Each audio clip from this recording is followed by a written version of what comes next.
So now I have the pleasure to introduce our speaker for today. His name is Garvin J. Bush.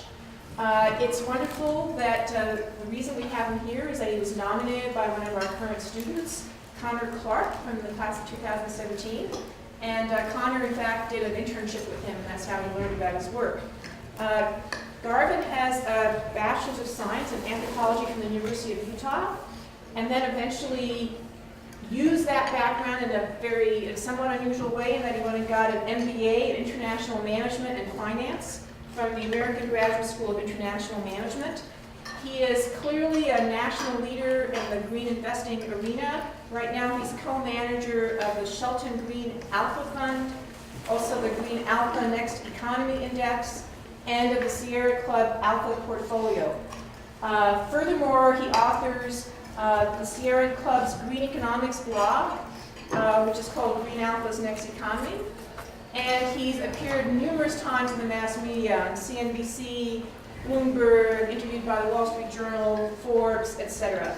And today he's going to share insights with you on green investing and a very hot topic, the practicality and consequences of fossil fuel divestment, both for individuals and organizations. So he's going to talk initially for a relatively brief time and then open it up for interactive discussion. So welcome, Garvin. We're really delighted to have you here, and the stage is yours. Thank you very much. Cheers. Thanks, Professor Kapuscinski. I can't believe the amount of homework you did on my background. I didn't know I was that cool. Connor, thank you for bringing me out here to Dartmouth. You were Green Alpha's rock star intern last summer.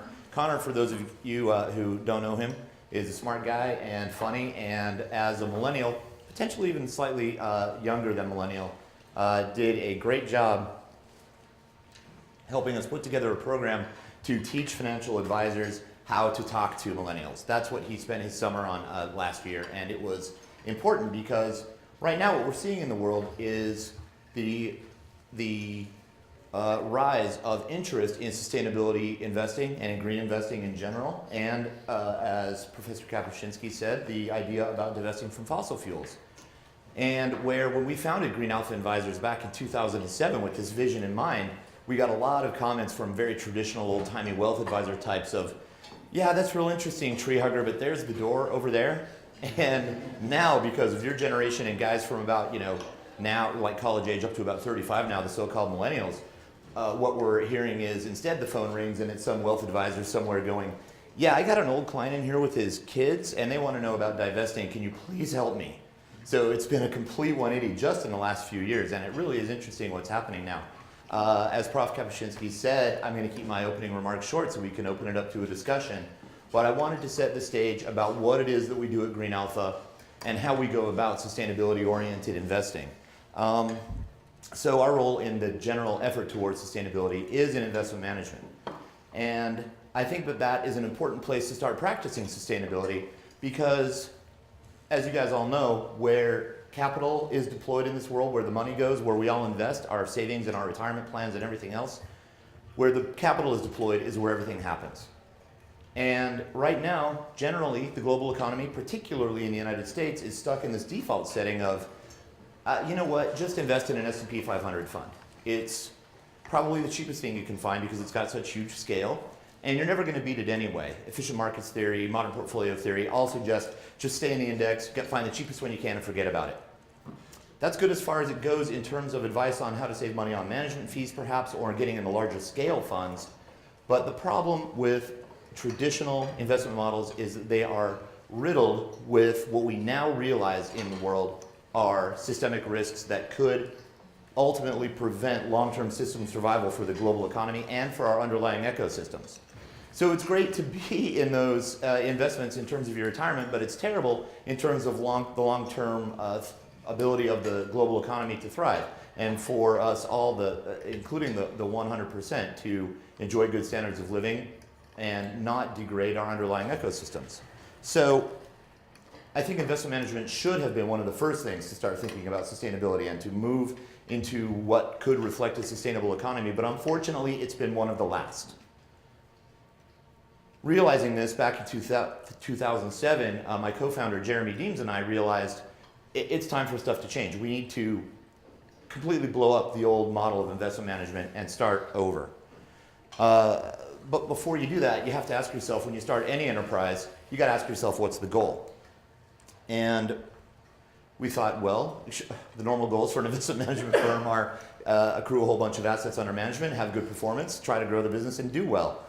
But that wasn't cutting it anymore. That's the old model, right? So we said, no, our goal is to do what we can to drive an economy that can coexist with our underlying ecosystems, which in turn support the global economy. So it almost sounds obvious, but in practice, you almost never see it in investment management in the world. So if you want to think about a global economy that can indeed coexist with our underlying ecosystems and therefore allow us to thrive and have a good economy just about indefinitely, you need to make all your investment decisions based on three things. One, net contribution to the goal, indefinitely sustainable economy. Is anyone here taking Latin, or have anybody studied Latin? You guys, can anyone tell me the true definition of the Latin word sustentare?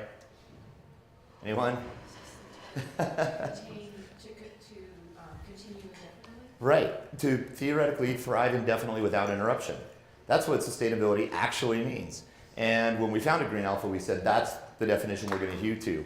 Good job, Prof. Top of the class. High school. Yeah, oh, good. Fantastic. I took Latin in high school too, but I wouldn't have remembered if I hadn't looked it up the other day. So if you think you're going to have an economy that can persist indefinitely, it needs to have meaningful business results, because nobody's going to engage in any kind of economic activity that doesn't provide benefit. And secondly, it has to be scalable enough to get us there. So it has to contribute to true indefinite sustainability, an economy that can thrive indefinitely without interruption, needs to drive meaningful business results and be scalable. That's how we drive every investment decision. This is not what you hear from a normal investment manager. So because of that, we realized that traditional investment strategies were insufficient. And more than that, the investment strategies that some brokerages and investment managers are doing now to try to get a little closer to a green portfolio or a sustainable portfolio are still based on the old model. They're still based on, you know what, just grab your big index or just grab your traditional portfolio and maybe strip away a couple of fossil fuel stocks, or maybe bolt on a couple of green stocks like a electric car company or a windmill maker, and go ahead and call that your green portfolio. We realized that that wasn't going to cut it either. It's good as far as it goes. It's a little bit of a progression towards a more sustainable economy, but it's still hanging a scaffolding on the. It's still hanging your strategy on the scaffolding of the old economy. It's not sufficient. It's like an analog in the energy industry might be. We can still burn coal to get our electricity. We'll just do it a little bit cleaner. That's not going to get there. We need to switch to solar. We need to switch to wind. We need to stop the cause of the systemic risk of global warming. We need to stop the cause of the systemic risk of pollution, of degrading arable farmland, of water scarcity, of other resource scarcity. So we realized that a truly sustainable investment strategy would require completely rethinking the whole model. And that is, rather than trying to make a legacy strategy green by stripping out a few bad guys or a couple good guys, we have to model.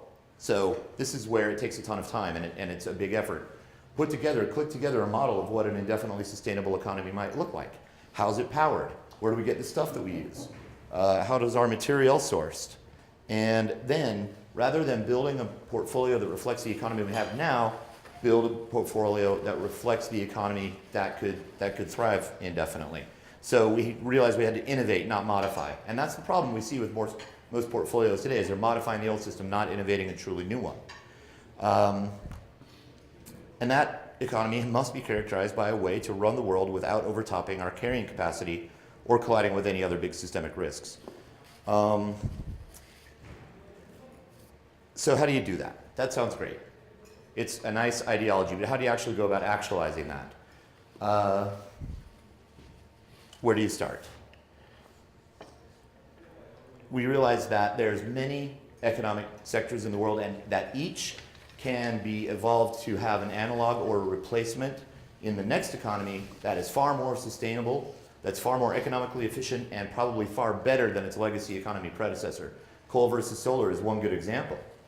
But there's many examples throughout the economy, such as ways to measure and monitor water, such as desalination, such as ways to have basic materials that aren't sourced from a primary geological source in the ground that we have to rip out.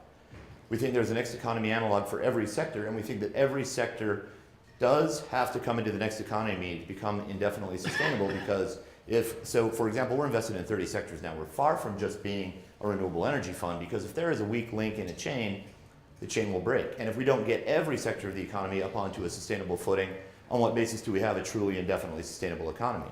We don't. So we believe in being all sector, all capitalization, all industry, and global because we need to find the best solutions to our problems wherever they exist.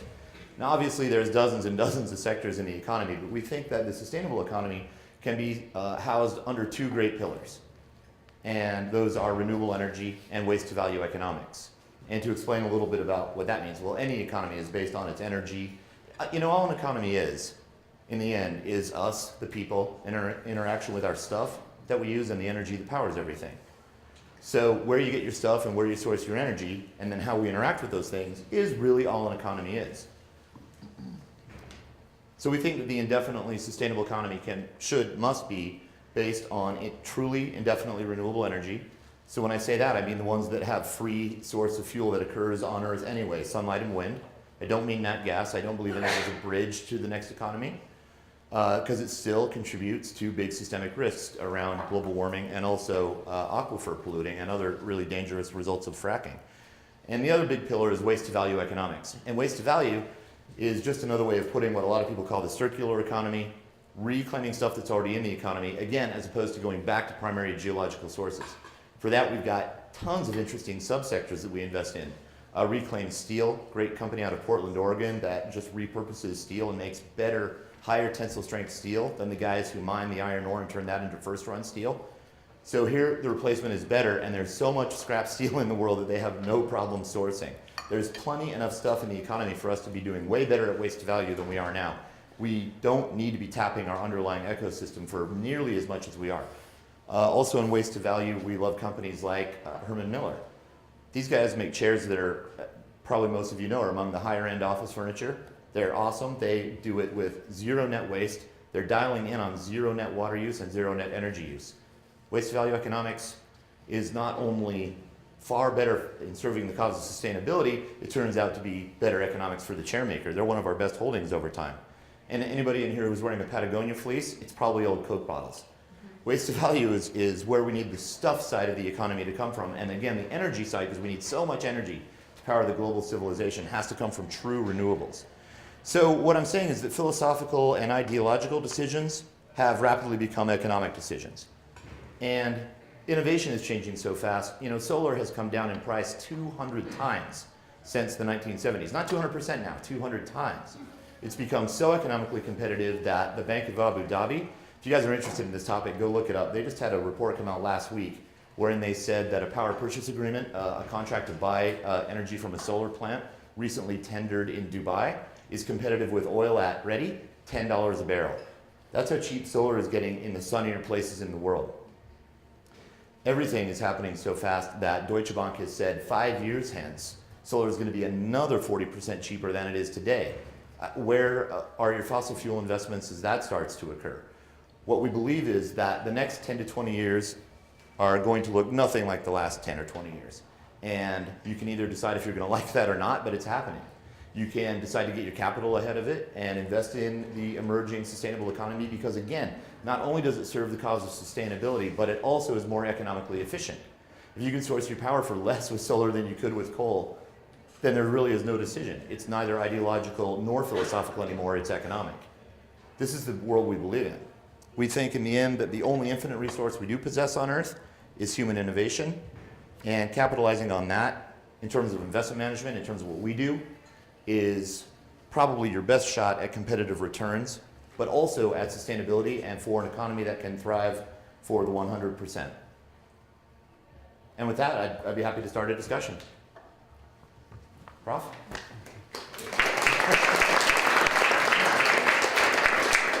Got to catch the start a little bit. Yeah, I know there's a lot of sharp minds and a lot of people who care about these things, so I'll let you field questions. Sure. Who's first? I was just wondering, it seems like the new thing these days is to just claim that your company is green or portray yourself as sustainable? How Yeah. do you differentiate between that and green sustainability? Yeah, that's a good question. The question was, how do you differentiate between companies who say they're green and those that actually are? We use a term in our field called greenwashing to label the ones who are just pretending. And the answer to your question is you have to do a lot of research. And you have to actually look at the actions of a company and see what they're up to and how their business runs, as opposed to reading their marketing or their copy or talking to their investment relations person. Or critically, I know that a lot of people make a lot of hay out of this. Lots of companies are now doing ESG reports or sustainability reports that they release along with their annual report every year. These, by and large, I find are kabuki. Not all. Some companies do good ones, but some are there purely for the purpose of greenwashing. So you need to look at what is a company even there to do? What's its business? No amount of greenwashing can make me think that a company that exists, for example, in the case of fossil fuels, to extract a combustible resource from the ground and burn it, no amount of contributions to the Nature Conservancy or to deriving 1% of their revenues from a new solar initiative that they're doing can make me think that in aggregate that company is contributing to a sustainable economy, because they're not. So I think the answer to your question is you need to be convinced for yourself that in aggregate, because unfortunately there's almost really never such a thing as perfect sustainability, because we just don't quite live in that world yet anymore. So in aggregate, are the activities of a company net contributing to solving or mitigating systemic risks, or are they net contributing to causing systemic risks? And you have to see what the company itself does and make that conclusion for yourself. There's no off-the-shelf research for that yet either, by the way. You can't just pick up a Morningstar website and do a pull-down menu and say, who's sustainable? It doesn't work like that, because there isn't required reporting around sustainability metrics yet. There just isn't. Like there is around accounting, say.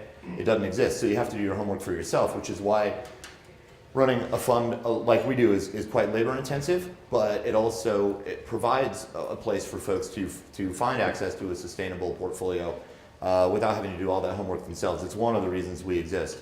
And the companies we invest in, we think that one of their primaries, as strange as it may seem, for the largest company in the world, Apple, at over $700 billion in market cap, we have to convince ourselves that they are actually interested. And we find that their activities behind the scenes, they don't talk about themselves as sustainability, but they just spent just about $1 billion building a solar farm. They want to do a self-driving electric car. They're doing some very interesting stuff in addition to their core primary business. The actions outside of the sustainability report are where you find your truth. Next. Somewhat related to that, so I own a fair number of stocks directly, and then through say mutual funds. And so I get these annual reports, and then you get to vote. And I notice that you have the board's recommendation, and usually at the bottom there's the shareholder proposals, and almost without fail, they basically are saying vote against all these, and it's always something about sustainability or systemic risk, etc. So I was wondering two things. Is for one, when we own mutual funds, I assume, are they just all voting with the board for one? So are you trying to do something different with that? And do these things ever really work? I never see the results of it, so I don't know if they pan out or not. So the question is really about shareholder advocacy and whether or not it works. And I'm a little bit of a cynic on this front. I believe that in cases where it might matter most, like with a fossil fuel company, it does not work. Because no amount of advocacy is going to make them change their business model from burning fossil fuels to not doing that. You're not going to talk Exxon into being a solar firm. That said, I think that it's important for shareholders are owners, and this is a capitalist system, and any owner should have their voice heard. And I think that filing a shareholder resolution or filing or voting in proxies in a way that you think is consistent with your own ideology is really important. You should do that. You're right to say that most funds just first of all, it's a lot of work to go and vote all the proxies. We hold 55 companies in the Shelton Green Alpha Fund, and every time one of them has a proxy vote come out, I have to get online and manually vote that, or one of us does, one of the people on the team. And it's really time intensive, and I think a lot of funds, because what you can do is just not vote at all. And when that happens, the default is that all the votes just go with what management suggested.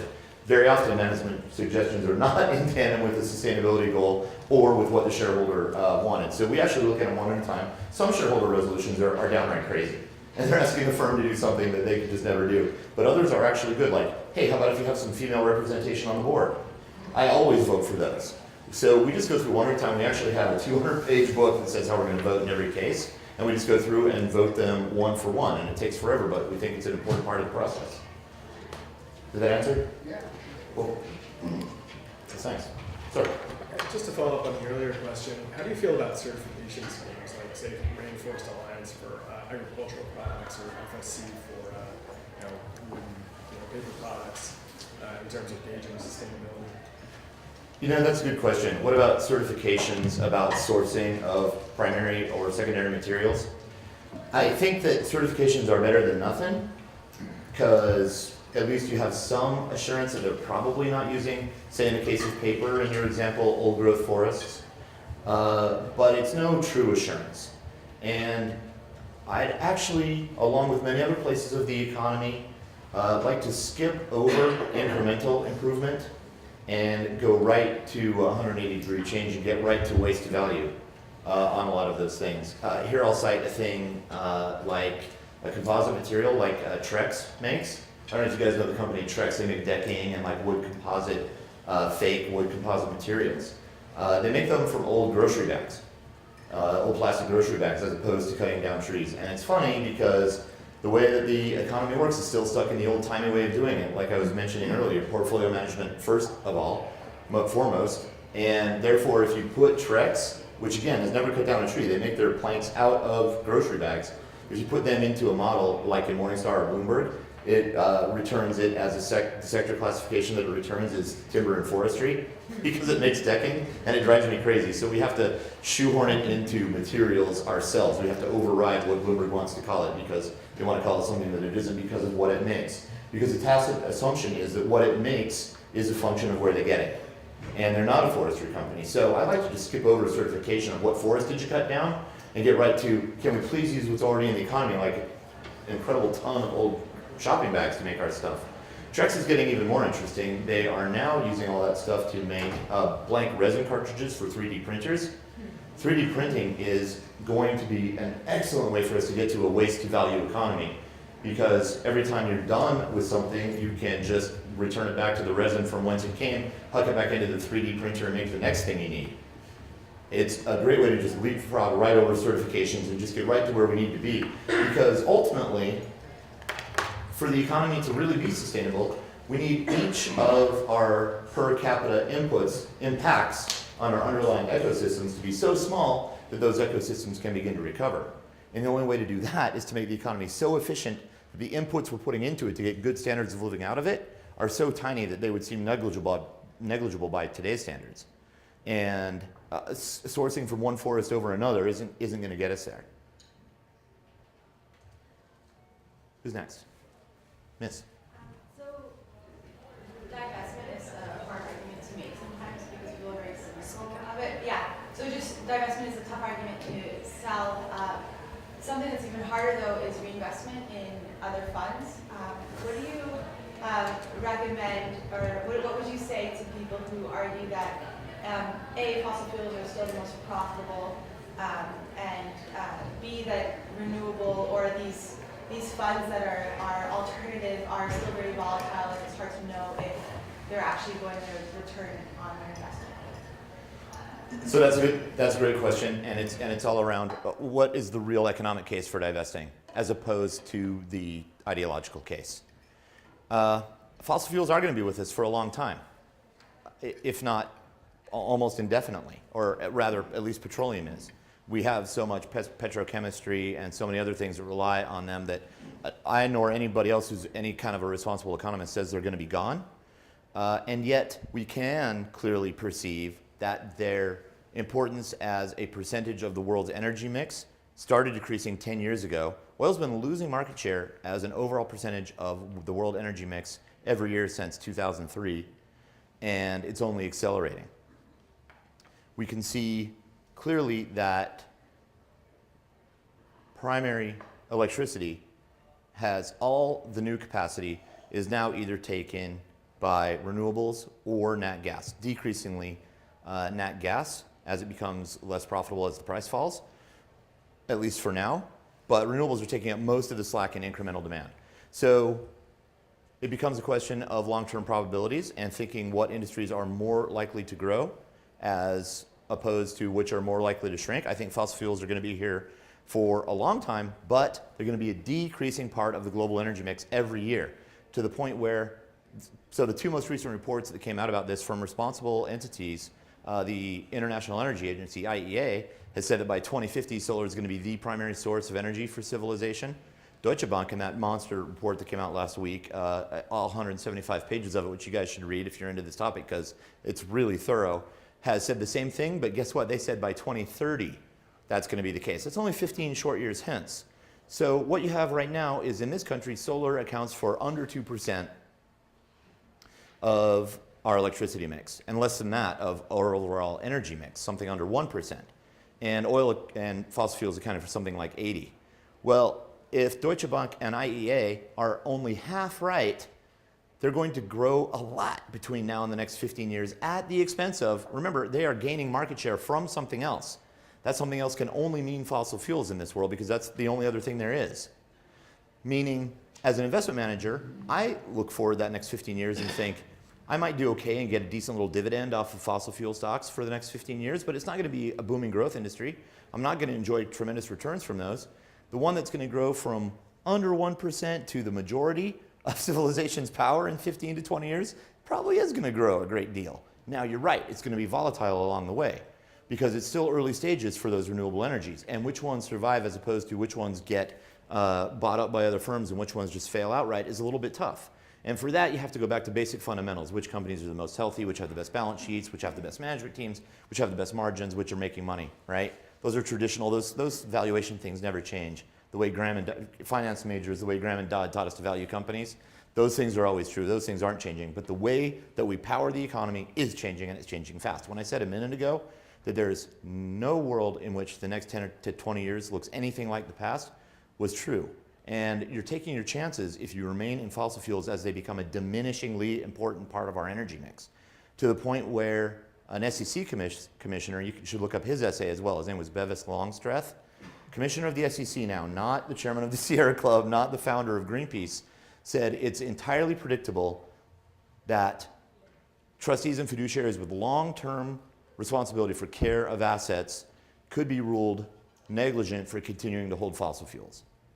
He said that because of the economics, not because he's a tree hugger. I think it's true. Volatility is scary, but if you do the homework and pick the best companies, you've got a better than average chance of outperforming a fossil fuel portfolio, in my opinion.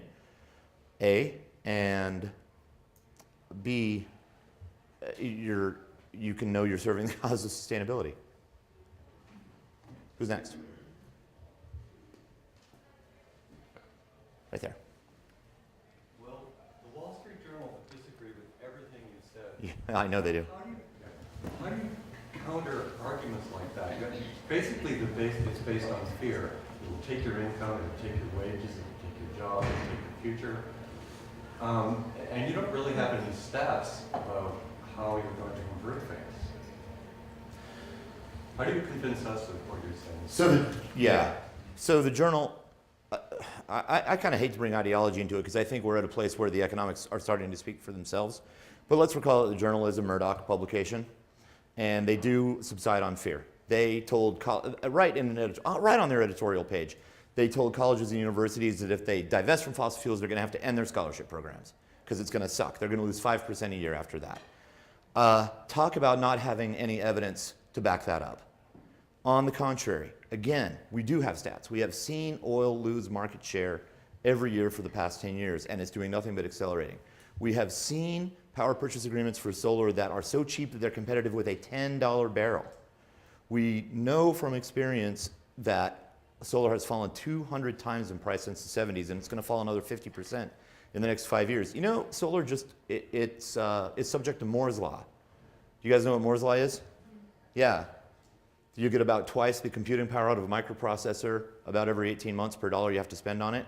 Well, all of solar, a PV panel anyway, All a big solar PV panel is an integrated circuit just made huge. All it is a silicon wafer with circuitry embedded in it, same as a computer chip. And subsequently, it has been obeying Moore's law almost to the same degree that computer chips have ever since they got started. And that's why, on that basis, is why Deutsche Bank thinks they're going to fall in price a half again. If we have, albeit in a very sunny place, Dubai, but if we have solar competitive with $10 barrel, what happens when it falls again in half? It's going to stop being ideological and be pure economics. And this is a point that the journal doesn't even try to discuss because they know they don't have a leg to stand on that side. They just blanket say, guess what? You're going to lose 5% a year if you do that. No economics underlying that. I would love to see the economics. They don't print them because they don't exist. That's my answer to that. Who's next? Sir. If you're interested in a career in sustainable investing, how would you recommend pursuing that path? There's going to be more and more options for that, which is the good news. For me, when I founded Green Alpha, we had to do it our way because there really wasn't anything good. You had traditional investing. So I came from Morgan Stanley. I came from the world of big-time traditional investing. And when I quit there, they couldn't even spell the word sustainable. Now they've gotten to a point where they've got an impact division. A lady named Hillary Irby and a C-level officer, Audrey Choi, are running this division called Impact. So the big banks are starting to get it. Now, in my opinion, they're still a little bit behind the curve. They are still trying to bolt a green strategy onto an existing legacy economy approach. But at least they're talking about it. At least they're starting to think it through.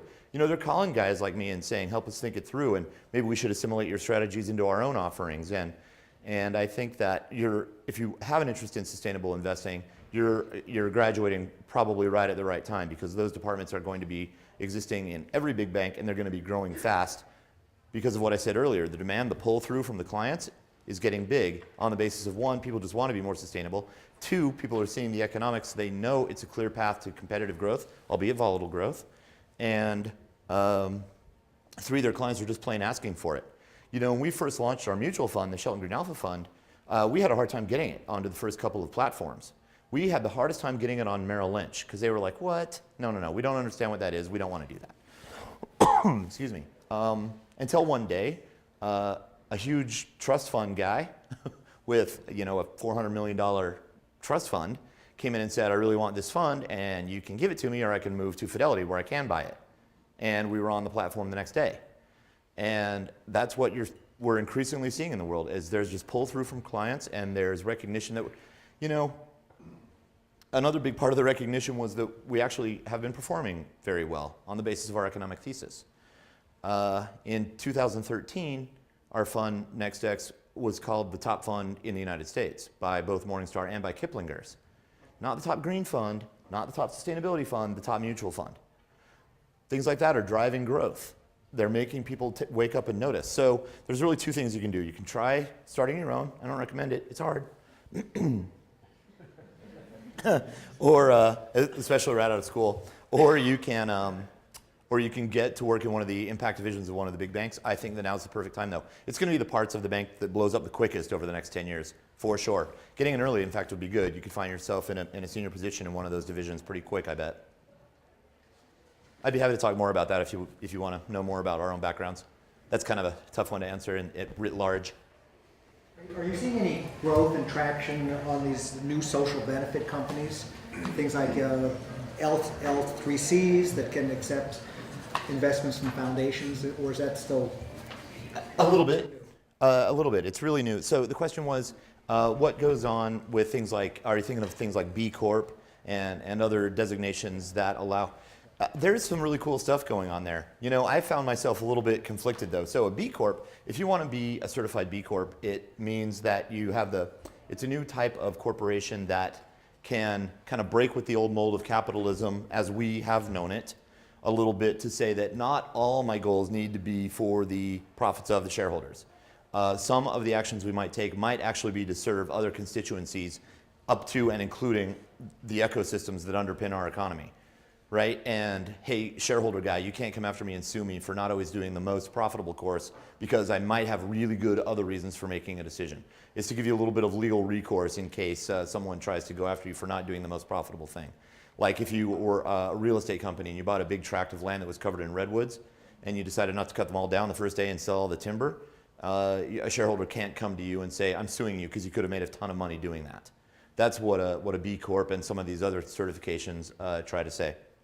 I think it's great because I think long-term profitability, again, not short-term, but long-term profitability is driven by a long horizon view. By thinking what is going to help the shareholders best in the long run is also usually the best decision for the ecosystem. So I think it's fantastic because it's both economic and serves sustainability. But when it comes to investment management, I was a little bit hesitant to make Green Alpha a B Corp because my job literally is to earn the best shareholder return I can. That's like how investment management is defined, right?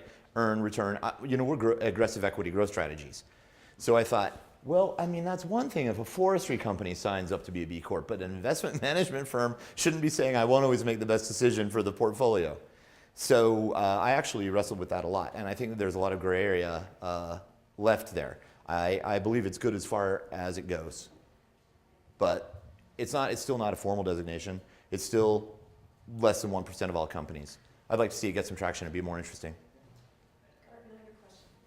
Yes, ma'am. So I get the sense really, I mean, if I were to kind of summarize what you've been saying, it's that part of building the new economy rather than sort of just trying to kind of bolt these changes onto the past economy, the legacy economy. Part of building the new economy is that you have to actually build the financial mechanisms for that. And so financing investment firm is a part of that. And I find that personally very exciting.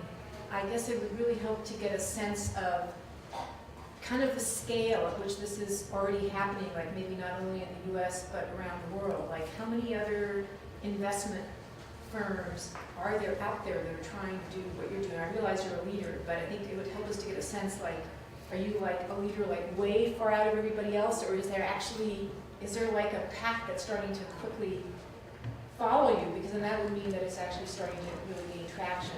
And also, when you talked about the fact that you're investing in 30 sectors, it would help to get a feel for, are there so many opportunities of businesses to invest in with the screens that you use that you actually find there's like more than enough to do? Or are you having to really dig very hard for it? So I'm sort of asking you, like, are we actually pretty close to that tipping point where this has the potential to become really a major part, or are you still at the very early building of it? It's a hard question. It's a super good question. But I think it's one that I bet a lot of us, like down in our gut, that's kind of what we want to know. Yeah, the question about are we at some kind of an inflection point where we see the values and economic sense of sustainability start to really get traction and start to really make progress in the world? I think, or is it still nascent and tiny and we're still worried that it may not work out that well? I think the answer to both is yes. I think it's still really small, and yet we really, really have seen it gain a ton of traction recently. And are you answering this both for the U.S. and the world, or primarily the U.S.? No, primarily the world. Although the U.S. is sort of playing catch up here. I'll use the example of solar again. We owe the cheapness of solar and its rapidly rising economic competitiveness to China. Let's make no mistake, solar was being kept as a backwater in this country for a long time on purpose by the vested interests whose businesses are not served by the rise of a different kind of energy.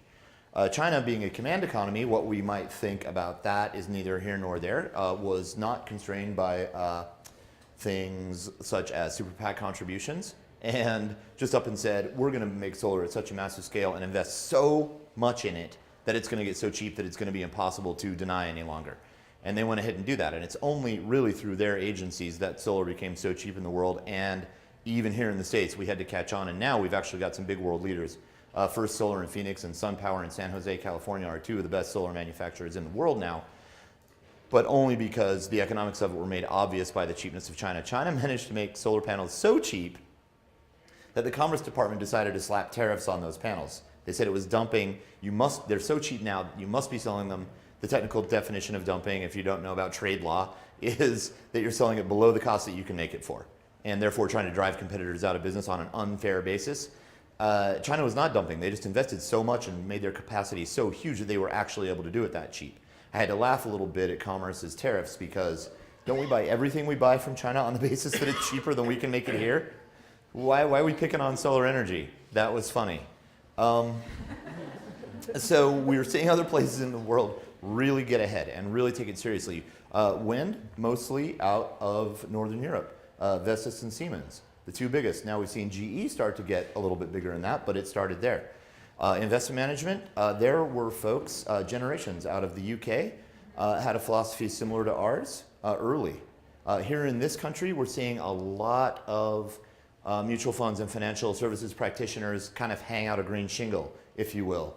But there's an enormous amount of variation underneath that. And before you buy any mutual fund or other financial services product or invest in anything, you've really still got to do your own homework because there's not a set standard for what it means. Sustainability can mean anything in this country. And that's how come I sort of insist on the original Latin definition, because outside of that, it literally can mean anything. I've seen advertisements where GM says, oh, get the 2015 Yukon because it gets 1 mile per gallon better than the 2014. So it's our sustainability model. It drives me a little bit crazy, and you need to look very carefully at what you own. If you buy a mutual fund or are thinking about buying a mutual fund that positions itself as green, look at the holdings. Make sure you agree with everything in there, or at least sort of, because again, it's still an imperfect world, but make sure that, you'd be surprised. I know of a couple of green funds, quote unquote green funds, that still hold fracking companies. If you don't look at what lies beneath, you don't know what you own because there isn't a regulatory standard for that. They can do what they want, and they do. So yeah, there's momentum, but half of it's greenwashing, and more than anything, the underlying economics are driving it. There's no great sea change in ideology. Tim Cook over at Apple deciding to spend $850 million on a giant new solar farm in Monterey County to basically power all of Apple's operations. He said there was very clear business reasons for that. He's not going to have to worry about rolling brownouts from PG&E. He's going to always be able to set his own price per power once his capex is recovered versus what it would have cost him to buy power from PG&E. He gets free energy indefinitely after that. Warren Buffett's Berkshire Hathaway now owns 9% of all the installed solar capacity in the United States. He's the largest single owner of solar capacity in the United States. The only thing green about that guy is money, right? He does not care about the cause of sustainability at all. He owns coal trains, he owns fracking, but he owns a ton of solar and a ton of wind, 7% of all the wind. And when folks ask him how come, he says, well, I get the same ratepayer checks in from everybody who buys my electricity, but I don't have to pay for the fuel because it falls out of the sky for free. That's the true economics. If a guy like Warren Buffett sees it, it's visibly the case. And a reporter followed up and said, yeah, but Mr. Buffett, come on. Nat gas is so cheap right now. What are you, crazy? Build nat gas plants. Nat gas, cheap. And he's hilarious. He's 80-something, so he just goes, yeah, maybe you didn't hear me, son, but no matter how cheap is, it's still more than free is. And I just thought that in a nutshell. I just love that he said that, because I thought that in a nutshell is what really drives the superior economics of renewables. You don't pay for fuel. There's not somebody mining it. You don't have to have a pipeline to ship it. You don't need to refine it. It just falls out the sky and you deliver electricity. Moreover, classic economics, econ majors, says that when a new entrant into a sector gains 10 to 15 to 20, depending on the sector, % market share, is when it really blows up. Because that's when it enjoys true economies of scale. Everything gets really cheap for it and it just starts to steamroll. Here again, let's remember that we're already economically competitive with solar at 1% of the energy mix. So what happens when it hits 10 and it really starts to enjoy economies of scale? It could be, Deutsche Bank can say it's going to be half as much in 5 years all at once. 10 years, 20 years, I foresee it costing a tenth or 5% of what it does today. And when that world occurs, thanks for coming to using fossil fuels for electricity. And as batteries get cheaper, which they're falling 14% a year every year, so that's helping drive the momentum. We're already at about $300 per kilowatt hour of storage. Once we get under 200, an internal combustion engine vehicle won't be able to compete in terms of what you pay for it with an electric car anymore. And then once that happens, fossil fuels are just about game over for their growth phase. Yes, they'll still exist, but the rapid growth will be behind them. There's no way a company like ExxonMobil doubles again. Solar companies can double again and again and again and again. I think a company like First Solar is going to be a Google-sized company in 15 years. I keep the portfolio topped up on companies like that just for that reason. And I think that's what's driving the momentum, is the economics are now so obvious that guys like Tim Cook at Apple. So you could say, awesome, the biggest company and one of the most popular companies in the world have started to make this big switch towards powering themselves with sustainable energy. That surely will drive the world towards sustainability. Maybe people will take a decision by a big firm like that to mean something really positive, but I think the inverse is equally true. The economics drove Tim Cook to make that call. That didn't come close to answering. You asked a big old question. This is a discussion, it's not only you're having to answer all the questions, it looks like you have. Yeah. Drilling down to one of your previous responses, my small mutual funds, of course, I'm now thinking, oh, well, this sounds good. And your comment about, of course, you have to do your homework and look at the holdings. Sure. And then you said, I think it's a company, Trek, which I don't know, that is listed as timber holdings. Yeah. You're not going to see that in their prospectus. You're going to see timber holdings. And so I wonder how much code there is and how you can decipher that code. Or if you ask, like if I called you, you'd tell me, oh, well, that's why that's in there. But others, there's no. Yeah, tell me about it. I have There are a lot of such companies that are Yeah. in that old-fashioned way. Because, when Markowitz popularized and, if you will, perfected modern portfolio theory in the 50s, he defined he said, okay, if you want to be appropriately invested, you have to have diversification amongst a significant number of sectors. He didn't say every single sector, by the way. A lot of people tend to think that he did say that, but he didn't. The problem with, and so everything was built up around that. Portfolio theory was basically considered religion. It's still taught at the Booth School. I'm sure it's still taught at Tuck. It's everywhere. And it's starting to evolve, and I think that some institutions are teaching the evolution of it as well as the traditional.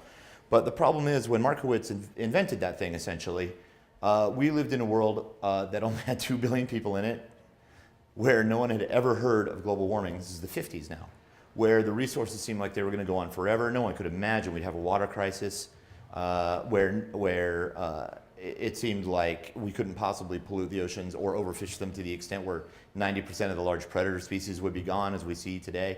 Like, none of those things crossed their minds. So when Markowitz said, yeah, make sure to have energy exposure, he meant fossil fuels, but it's only because that's the only thing he could mean at the time. That's the only energy we had.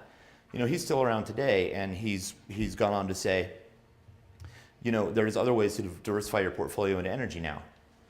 And so the problem is that all of our classification schemes that characterize stocks into different groups are still stuck in the 50s vernaculars. So because Trex decking makes planks that you can build your hot tub out of or whatever, they call them timber and forestry. Guess where they put solar by and large? Technology, not energy. If I let GICS, Global Industry Classification System, it's the one built on the S&P, it's built on the old economy. If I let GICS define all the sectors that my mutual fund holds, it would look like it was basically all technology and a little bit of forestry, right? Nothing could be further from the truth. We're actually very broadly diversified all around the economy. Because of that, we ran into that too. We're having the same damn problem. We invented our own classification scheme to reflect the next economy. If we're going to develop a portfolio that reflects an indefinitely sustainable economy, it can only be characterized by a classification scheme that reflects that next economy as well, is what we realized. So we invented our own. We called it Next Economy Sector Classification, or NESC. Really creative, I know. The acronym is NESI, so we're thinking of having a little Loch Ness Monster logo for it. But it's starting to be picked up by some entities. Shelton Capital is letting us use NESI now on our fact sheet instead of Global Income Sector Classification Scheme, or GICS, because it more correctly reflects what's in the portfolio. It's the GICS sector scheme is doing the opposite of what it was intended to do, which is give the investor transparency into what they hold. It's now obscuring visibility into what they hold, not improving it. So its time has kind of come and gone. It needs to evolve along with the rest of investment management. And for now, for the individual investors such as yourself, ma'am, the only option is to look at each company one by one, and if you don't know what they already do, look them up. It's not a very satisfying answer, I know, but again, there's no standard. There's no place to go to validate that. You just have to do the homework. I know, that kind of sucks, but it's kind of true. Yeah, what else? Sir? Are we getting close to time? Thinking, kind of running with this theme about the old economy, thinking about old infrastructure and utility lines, are they going to be able to accommodate all of this explosive growth in solar, wind, or is that just a little bump in the road that the technology will take care of? You know, it's a little bit of both. There's a couple of things going on there. One, we think that the existing electricity infrastructure can probably accommodate up to about 40% renewables mix, so as it is.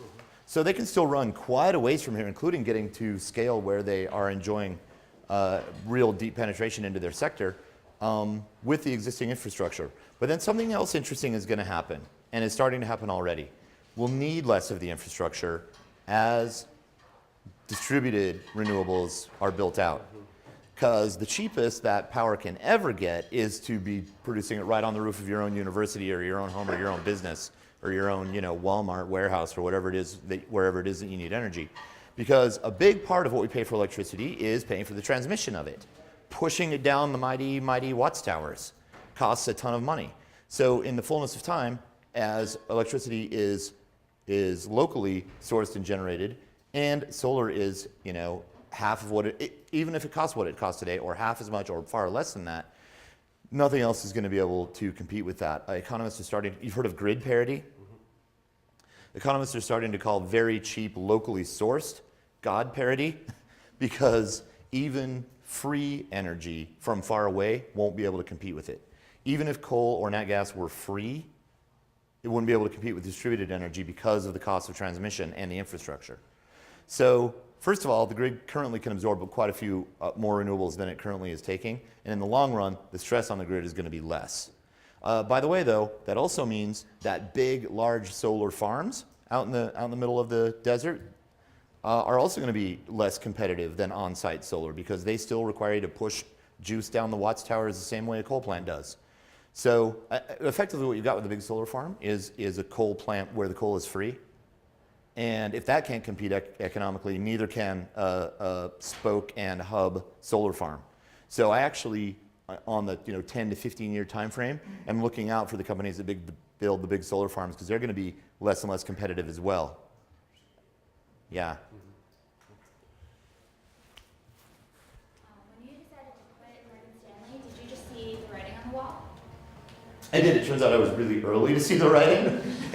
And it was a big struggle to lift up Green Alpha out of nothing. We lifted ourselves out of Morgan, and we thought we saw the future, and we could not get our bosses to agree. Yeah. That was simply and exactly what it was.